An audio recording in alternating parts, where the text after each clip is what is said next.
Hi, everybody. Thanks for joining today. I'm really excited to be here to talk to you about protecting your livestock from predators. I am going to go ahead and screen share here and make sure you guys can see. So I am, as Ellie said, I'm the Ranching with Wildlife coordinator for Project Coyote.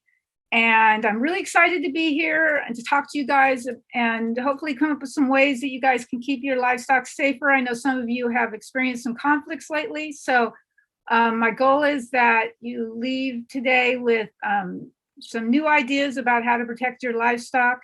And if in the future you have any additional questions or comments or just want to call me to bitch or talk to me, there's my email down there on the bottom of the screen, and you're welcome to reach out to me anytime.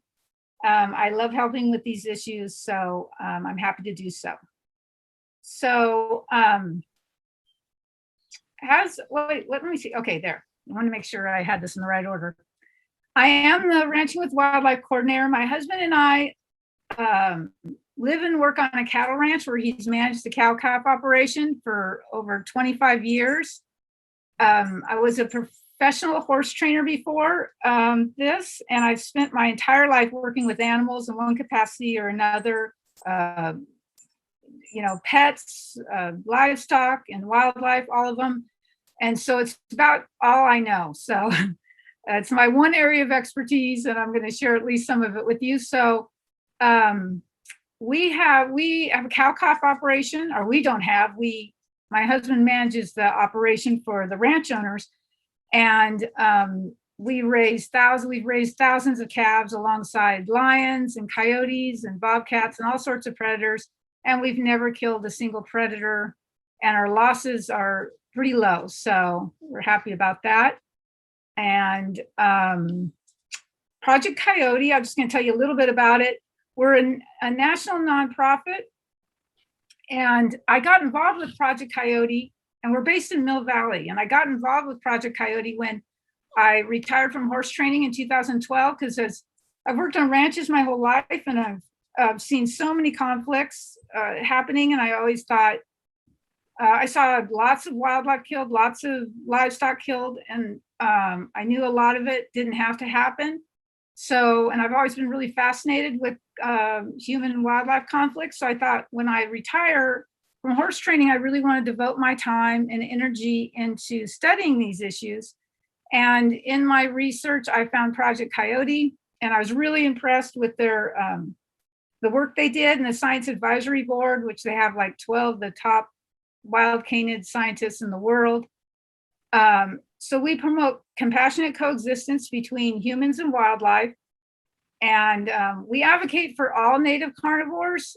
The coyote's the flagship species because the founder thought if we could teach people how to coexist with coyotes, which are the most persecuted mammal in North America, that we could teach them how to coexist with all wildlife. So, and these pictures were all pictures I've taken at the wildlife rescue, where I also started, when I retired from horse training, I started volunteering there at Sonoma County Wildlife Rescue. So I've been there quite a few years now, and I wanted to work hands-on with these animals because I thought if I got the experience working hands-on with them, a lot of these same species that we come in conflict with, it would help me learn how to better solve these conflicts. So I've worked in the hospital and I foster orphaned wildlife. Last year, I fostered over 50 wildlife babies. And this year, I'm already got some raccoons and squirrels and a skunk. And so I'm a little punch drunk. If I sound like, it's just like this time of year, I get no sleep. So I try to avoid doing as many presentations as possible because I basically sound like The Walking Dead, but I'm doing my best. Yeah, it's a incredible amount of work, but I've learned so much about conflicts and how to avoid them and how these animals behave and how to work around them. And it's been really, really eye-opening. In fact, it's really remarkable. What really stuck with me is how incredibly smart wild animals are. I mean, we're used to our livestock and our pets. Those are the animals we're most commonly around, and which are smart in their own ways. But wildlife is a whole nother level. They're incredible animals. But a lot of people say, oh, you just do this work because you're some kind of coyote freak or something, but I'm not. I love all animals. In fact, I'm now vice president of a new nonprofit called Little Trooper Ranch, and we rescue and save special needs dogs from things like the meat trade in China and other horrific conditions. And then we get them healthy and adopt them out to loving homes. And of course, I have my own pets too. So I'm not on anybody's side. I'm not on the side of wildlife or on the side of domestic animals or I'm on the side of them all. So I know a lot of you have, or some of you at least have had some conflicts recently. So the question is, you find an animal, one of your livestock, and it's been killed. So now what do you do? Where do you go from here? So I try to encourage people to get familiar with identifying the cause of death, which can be complicated, but at least we can go over some of the basic things that you can find out. And one of them is finding out if an animal has died has it even been predated on? Because I've had people contact me and have me come out and ask me what killed their animal. And I'm like, well, nothing's killed it, it died.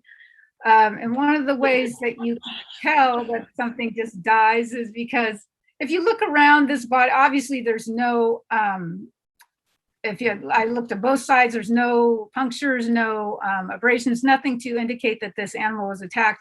But also the ground around it is undisturbed. If it's a recent attack, you see the herd will be relaxed. The other animals there won't act like they're under pressure. And there'll be obviously a lack of blood at the scene. So coyote kills can be tricky because sometimes they can look like lion kills. Sometimes they can look like they're kind of like the shapeshifter. Sometimes they can look different ways, but they usually kill pretty efficiently. They consume their prey. Usually a single animal will be attacked. Daytime attacks are unusual, but they can happen. They generally target calves and lambs, but occasionally they'll take adult sheep. And the important thing to remember when I'm discussing these kind of things is that this is just a generalization because these animals are individuals and you just never know. Like this photograph here is of a calf, one of our calves, and my husband came upon it and saw a coyote attacking it. And of course, when he came up, the coyote ran away, but I wouldn't have guessed that if we just found this calf like this, because it's not a typical coyote attack. Usually they're pretty efficient. This looks like something that didn't know what it was doing. And so my guess is it was probably a young coyote that had only killed rodents up till this time. And then all of a sudden it just saw something big and dumb and thought it would take a go at it, but was a little unsure. So the calf was fine. We brought it in and it was healed perfectly. But the reason this happened is really the important part of this story. And that is that this was a calf out of a first calf heifer. And normally when we have first calf heifers, we bring them close to the barn where we can keep an eye on them, because the adult cows know when they go off to graze to leave their calves with other cows to watch them. But first calf heifer, she was inexperienced and she didn't know that. And she just left her baby while she went off to eat and it got attacked. So it's a good reminder to that we can do things, we can make mistakes, and that can cost us livestock. And which is really one of the hardest things to come to terms with, is when you do something that causes the death of or results in the death of one of your animals. And I've certainly experienced it with pets, and I've experienced it with livestock and the wild babies that I foster. I mean, I've done things, obviously not on purpose, but I've made mistakes that have cost animals their lives before, more times than I care to admit. And it's a tough reality to accept, but the only way to prevent future ones is to come to terms with it, realize, And the first thing you go to is automatically, I want to blame something, someone else, something else, was the reason that it happened. But ultimately, a lot of times I have to look square in the mirror and realize it was my fault. So, and the important reason to do that is so I can learn to prevent it from happening again. Lions normally drag off their prey and bury it, and they'll come back and feed on it. They can kill multiple animals in a small corral. And I hear people often say, well, it came in and it killed a bunch of, and it didn't even eat them. But that's not sport killing. What happens is if a lion jumps into a small pen, and there's multiple animals in there, and they all start running, and it kills one, and the rest are milling around, freaked out, its prey instinct is going to keep getting ignited over and over and over again, and it's going to kill multiple animals. And that's really not even a good situation for the lion, because instead of killing one and being able to carry it out of the corral and feed on it, it's expending all this energy. A lot of times it's exhausted and can't even lift anything to take it out to feed on it. So it's a bad day for the lion usually too when that happens. But when they kill, they usually crush a windpipe. As you can see, this picture of a sheep on bottom that a rancher sent me, with huge punctures. And goats are common targets. Lions love goats. All these animals prefer their natural prey, but if they stumble upon a goat and a sheep, 9 times out of 10, the lion's going to target the goat. My theory is it reminds them more of their natural prey, which is deer. It's just a theory, I don't know. But obviously they also take sheep and occasionally take calves, but cows are rarely attacked. And with lions, the daytime attacks are unusual. As I said, these are all generalizations, because a friend of mine recently had, a handful of sheep, and she every night would bring them in the barn like she should, but when the grass started growing, she couldn't get them in anymore. So they were staying out at night, and she got really paranoid. So I came over and I gave her an e-shepherd collar, which I'll discuss more about later. And she put it on the sheep, and everything went great for a while. And then she called me and said that sheep had been killed. Now, the e-shepherd collar is made to put on one sheep, and then if that sheep's chased, the collar emits a strobe light and a ultrasonic alarm that disrupts the attack. And that was the sheep that got killed. So I'm thinking, well, that doesn't bode well for that collar. That's the one that got killed. But when also the other weird thing about that situation was the sheep was buried and fed upon a little bit. And I thought, well, why didn't the lion carry it out? That's normally what they do, is it would take it out. So I thought that is really weird. And we've seen a lot of bobcats over there. And I thought, could that have been that would be an awful big animal for a bobcat to take. But, they have been documented killing adult deer. So who knows? But so I called Quentin Martins, the researcher in Sonoma that collars the lions. And he came out, and we put up trail cameras and a cage trap, and caught the lion and collared her. And it turns out it was a lion that he'd seen when she was a cub, and she had some sort of congenital problem where she doesn't have very good control of her hind end. She's kind of weak behind. He calls her wobbly. And so it's very interesting to capture her and collar her, because she's very compromised, yet she was in decent body shape. I mean, she lacked a lot of muscling, but she wasn't starving. And since it just shows you how remarkable these animals are, because since we've called her, she's killed a couple of deer, which I could have sworn she wouldn't be capable of doing, but she's killed a couple of deer, and she's also mated, so she may have babies. So you never know with these animals what you find.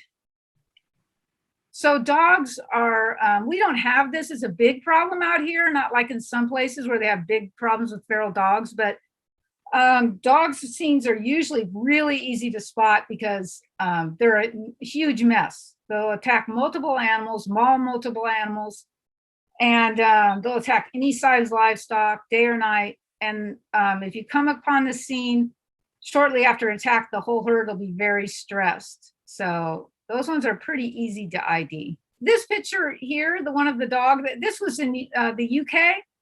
And it looks like some sort of shepherd Rottweiler or something mixed, but somebody obviously shot it.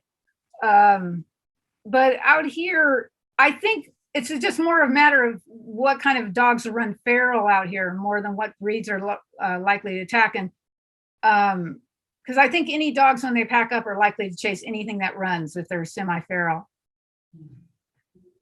So bobcats normally target chickens, occasionally lambs, but they're not known to be huge lamb eaters. Daytime, their attacks are rare, but they do happen.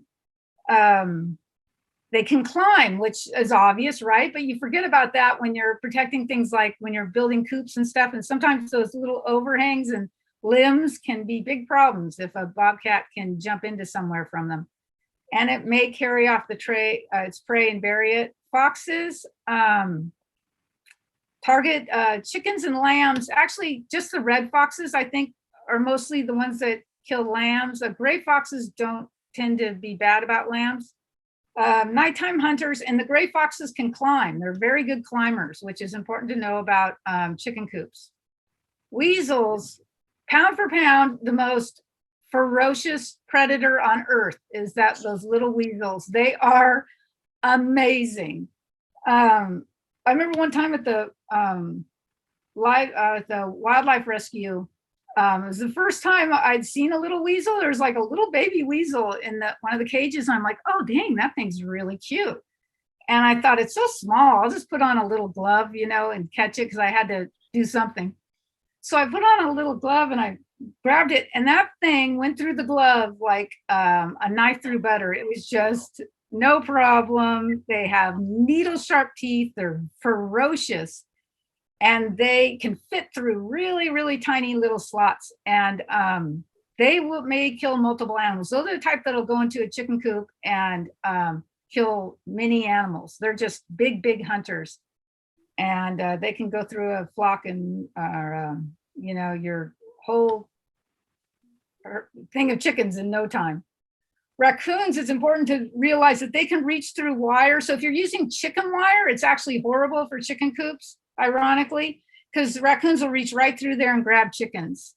They can open latches, simple latches. I should have put a video in. I didn't even think about it till just now, but we have some non-releasable raccoons at the wildlife rescue, and we have a puzzle for them, which is all different kinds of latches that they have to open to get to treats, and they just whip through them, like every kind you can think of.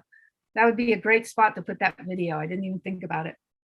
Opossum and skunks are mainly responsible for taking eggs and chicks. I think opossums sometimes will take chickens. I'm sure there's some places that say they've lost a lot of chickens to opossums. Nighttime attacks they're almost always nighttime attacks. Hawks and eagles too. I forgot about eagles on lambs, but they are daytime attacks, and then owls, of course, would be nighttime attacks. And then you've got cats and rats and snakes, all which can prey on different kinds of livestock. So when you think about lethal controls as well, I had a problem with a coyote eating some of my chickens. I'll just get rid of that coyote. You really haven't solved any problem, because as you can see from the list, there are many, many other predators out there that can just fill that gap and come in there and kill something. And this is interesting. So human predators. I was in a presentation a couple of years ago about wolves, and they had done a survey, the Extension Service, California the UC had done a survey of California ranchers, asking them where their losses were coming from. And as I said, they were just talking about wolves, but I was looking at this slide as it came up, and I looked down and I see that, coyotes they reported responsible for 15% of their total losses. So I'm like, okay, mountain lions, 6%, blah, blah, blah. And then I see humans, 21%. So I raised my hand and I'm like, what is humans on the list of predators? And they said theft. I'm like, 21% of losses of sheep are from human theft? And they said, yeah. And I'm like, then why are we worried about coyotes? It just seemed ironic to me. Like, 21%. I would have never have guessed that higher percentage of lamb crops or sheep were getting stolen from people, but there you go. So when we're thinking about predators and how to protect our livestock, it's really super important to understand the social structures of predators and how things that we do can have unintended consequences through disrupting them. So predator populations are self-regulating. That means that they won't overpopulate because we stop killing them. They just won't. They regulate their own populations, and that's based on the amount of available prey as one thing. There will only be so many predators in an area, but also mainly because of their territorial natures. So wolves and coyotes and lions, coyotes not so much, but wolves and lions will kill other wolves and lions in their territories, usually if they find them. So there's, I think, like generally on average, like 4 mountain lions per 100 square miles, something like that. And in urban areas, coyote densities will be living in closer proximity than they will in rural areas, but still there's still big territorial battles amongst predators like coyotes in urban areas. Even though they'll live in there's still limits to it. So you'll only have so many predators within a given area. And it's important to understand that lethal controls on predators can actually make their problems worse. And that is because in the example of coyotes, what happens is a stable coyote pack is made up of the alpha mom and the alpha male, and only they breed as long as that's a stable coyote pack. And all the other coyotes within that pack will be behaviorally sterile. They won't breed as long as they're a member of that pack. But if that pack gets fractured through lethal controls, then what happens is all those youngsters go out into the world and they all start breeding, and they breed at younger ages, and they can have larger litters in which more pups survive. So you can actually create more coyotes by killing them. So, and when it comes to lions, it can cause widespread collateral damage by killing just one lion, because due to their territorial natures, a lion will keep other lions out of that area.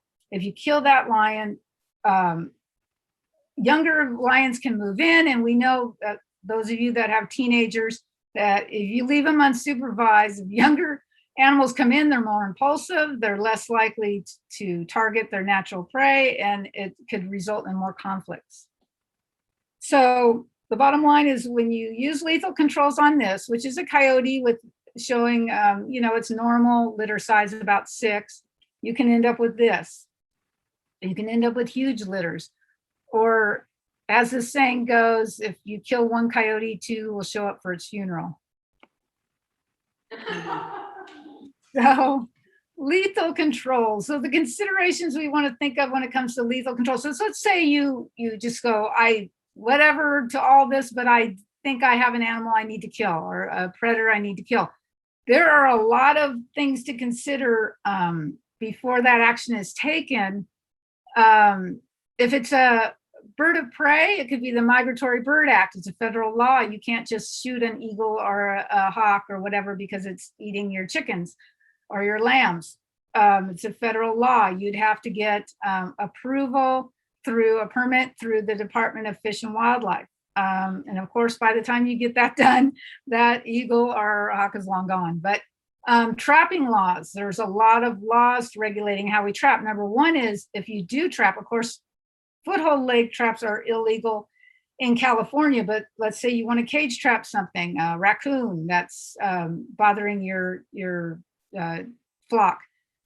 You have to register that legally. You have to register that trap through the Department of Fish and Wildlife. So they have your ID attached to that trap. They know who belongs to that, even if you're trapping on your own place. So, and then once you trap the animal, you by law either have to kill it or you release it on your same property. You can't relocate it because in California, relocating wildlife is illegal. And It's illegal for a lot of good reasons.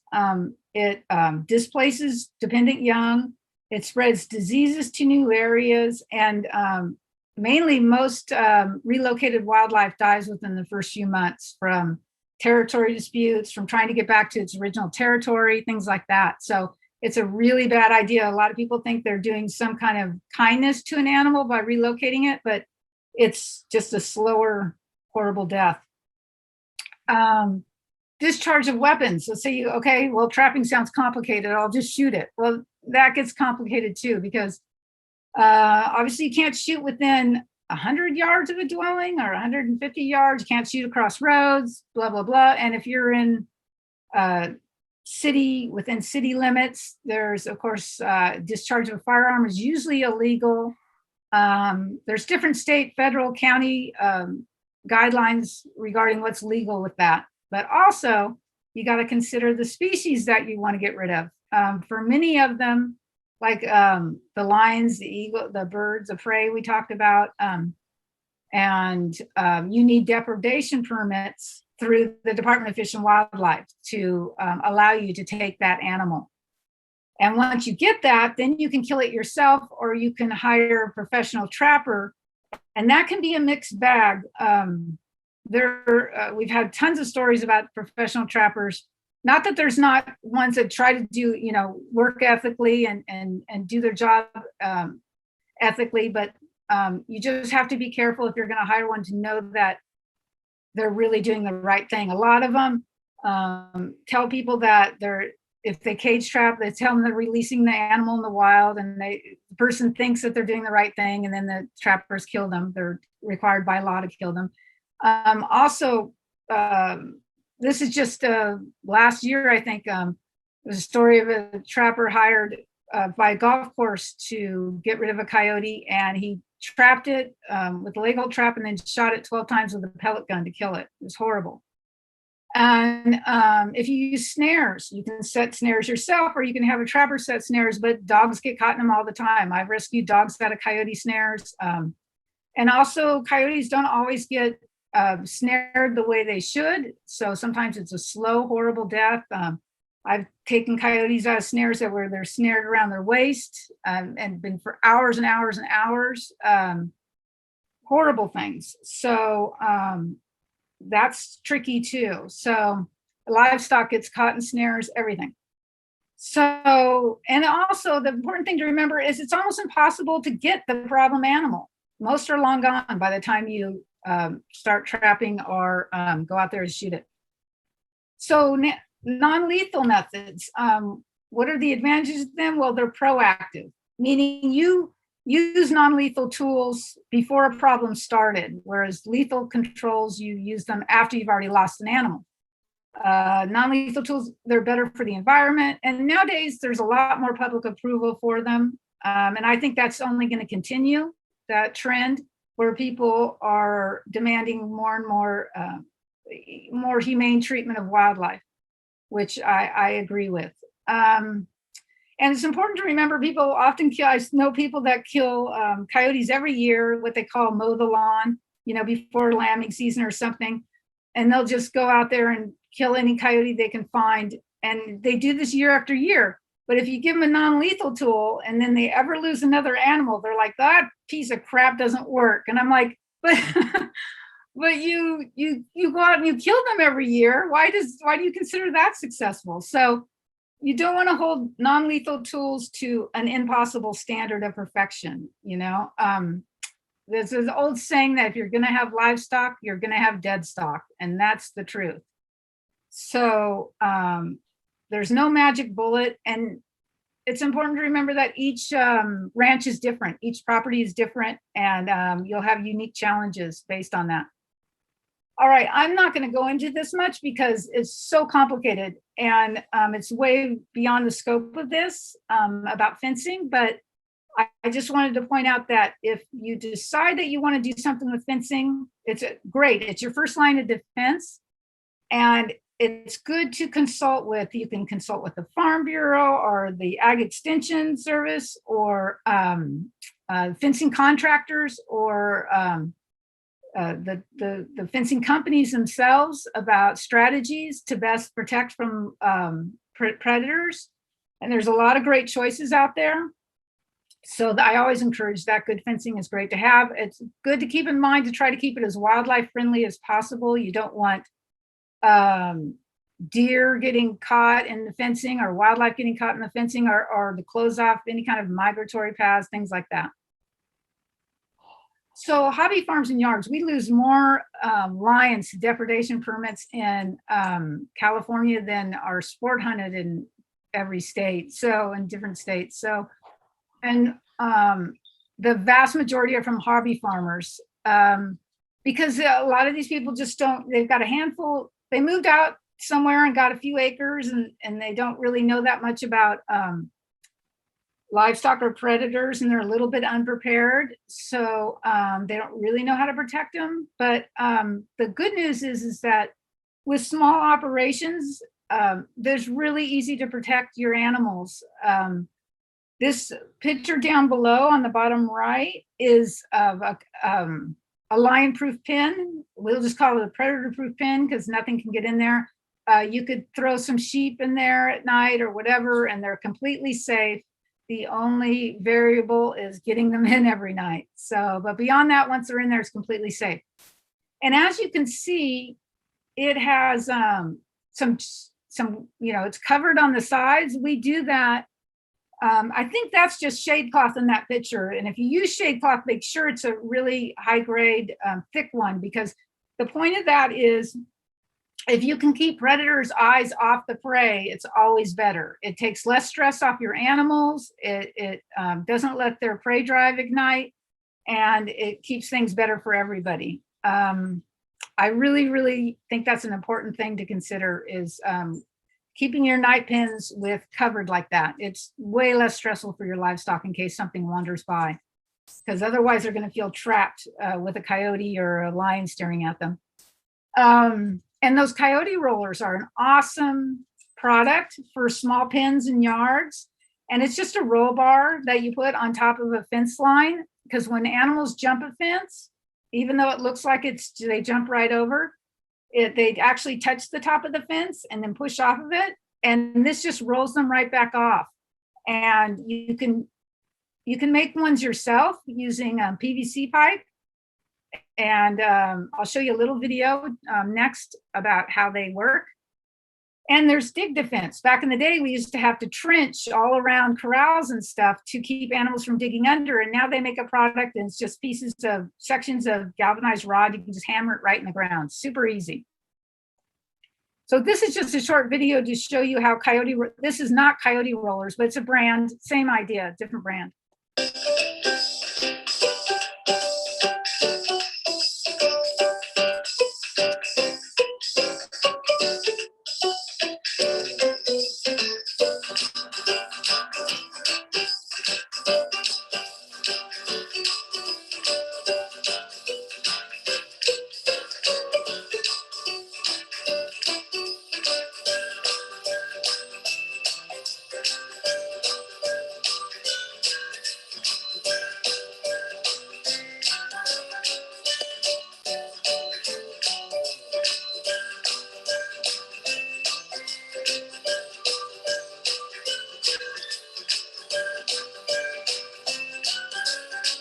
So that gives you an idea how they work. So the cool thing about it, not only keeps coyotes or whatever out of your yard, but it also keeps pets in if you've got ones that are escape artists.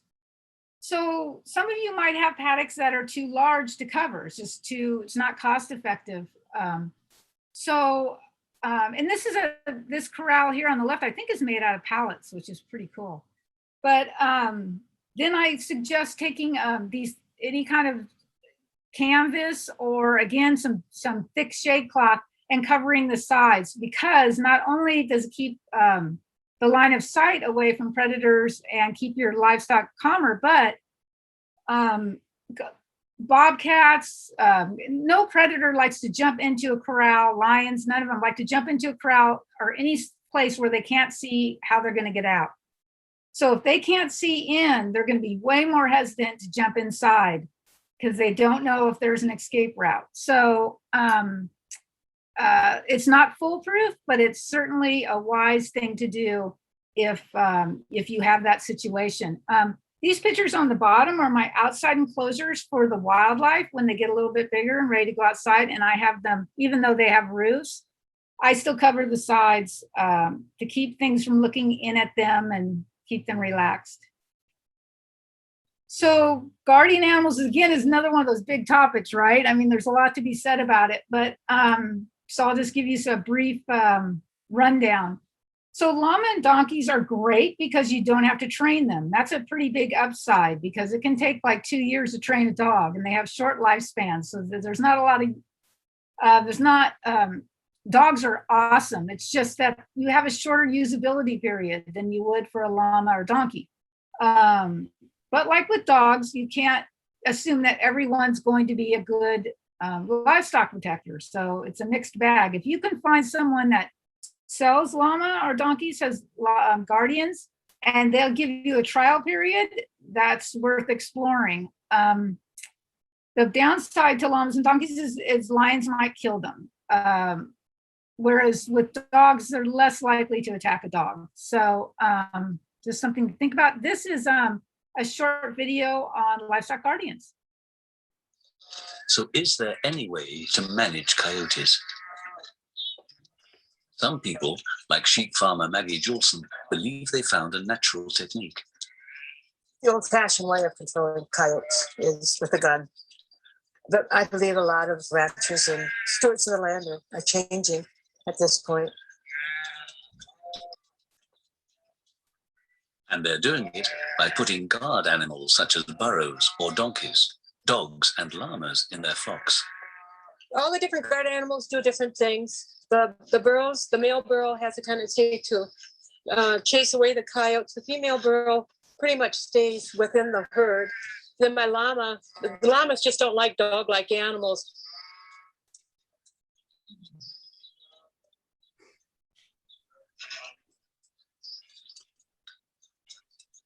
An unguarded flock of sheep is defenseless. But aggressive guard animals can protect it.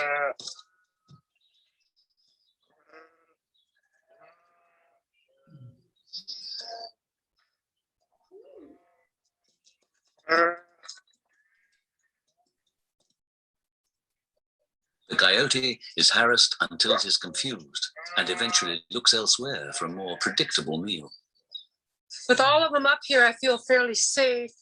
And for me, it's the most logical thing to do is to have the guard animals. It's much more efficient than government trapping or anything because they're always here. And they do what they do naturally. And here is this is a real short video clip. I can't remember if someone sent it to me or I found it somewhere, but there's no volume to it. So, but this is I consider a little bit less traditional guardian animal.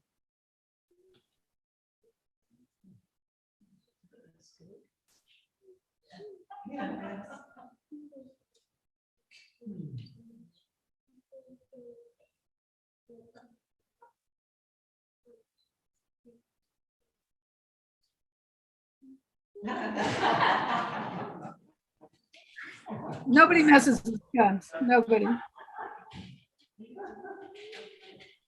So fox lights. A lot of you have probably heard of fox lights. It's a great little tool, and it's you can see a picture of one there on the top on that post. And what it does is it's on a dusk till dawn sensor, and it just emits random flashes of light throughout the night. But they're then there's battery and solar models, but they're really bright. So it's supposed to mimic the look of somebody patrolling the field with a flashlight. So they've been used across the globe to everything from keeping elephants from raiding crops to keeping animals away from oil spills, things like that. But they work great. They're very bright. So if you have neighbors close by, it's like you're getting pulled over by a cop, you know, it's just like that kind of thing.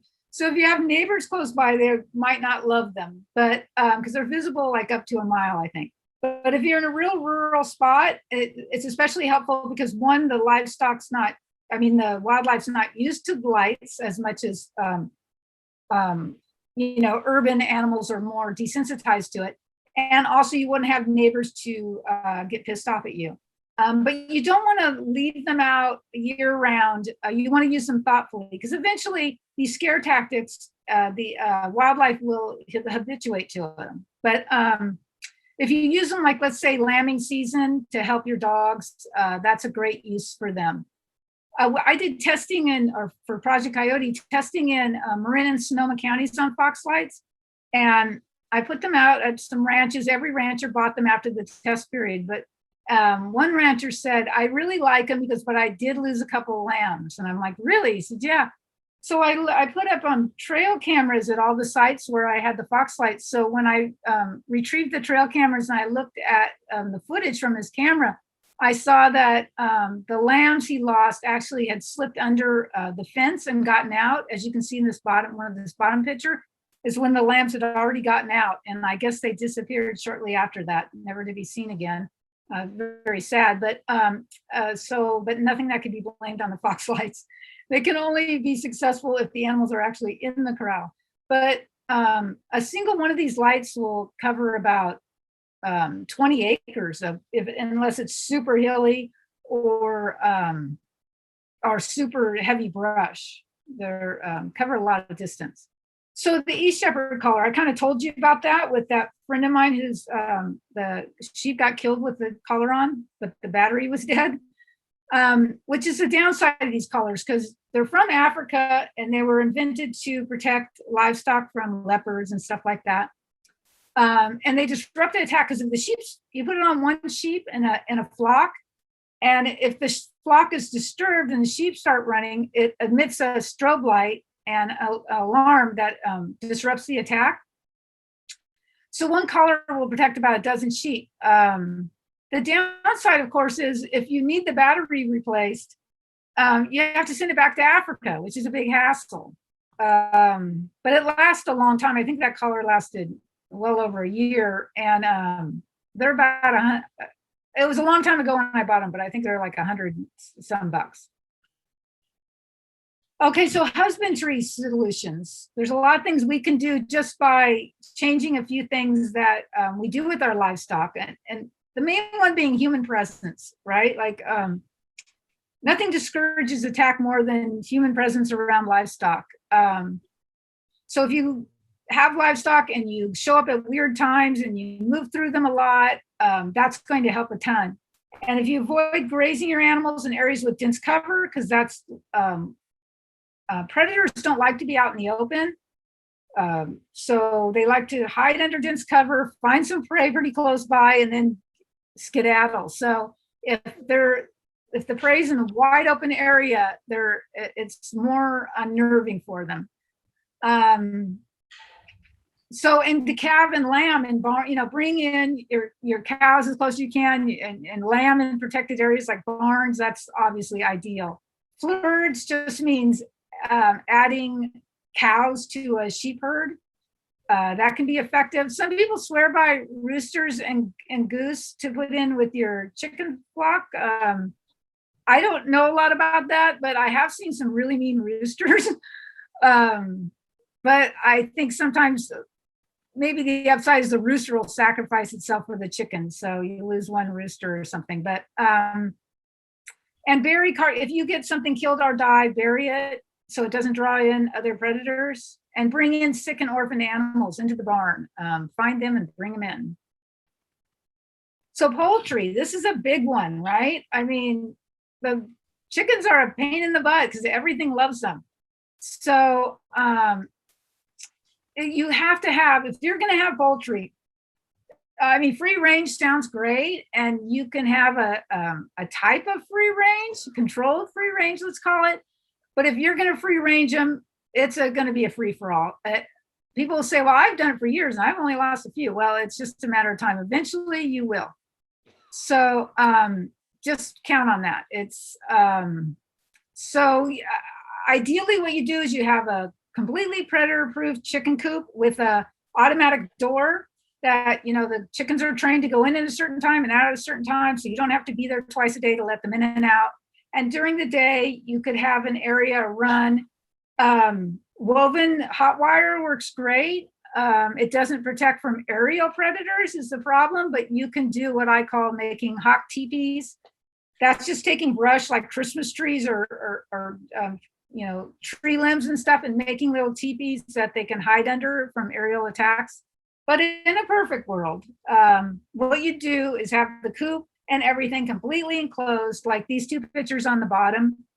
And the one on the bottom right is really nice because it has motion censored lights that light up when something comes around them. So that's a real good way to do it. Ponds. A lot of people have ponds now, and the thing to remember is you're going to lose fish. It's just, they're basically swimming chicken. So you need to have plants that they can hide under. That will be really helpful. They make products you can buy where fish can swim in. If a predator comes, like a heron or something, they can swim under these things. But ideally, you'd have a complete cover like shown there on the bottom right. Because a mink, if there's a mink in town, it can go in there and get slipped through really small cracks, and it can make off with a ton of little koi in no time. So I just want to finish up with this. This happened a couple of years ago, during one of the fires. We lost a couple of 100 acres here to fire. And this hillside you see on the left was covered in tall grass. It was always covered in grass. So I didn't know it, but after the fires, I was hiking with my pig, like we all do.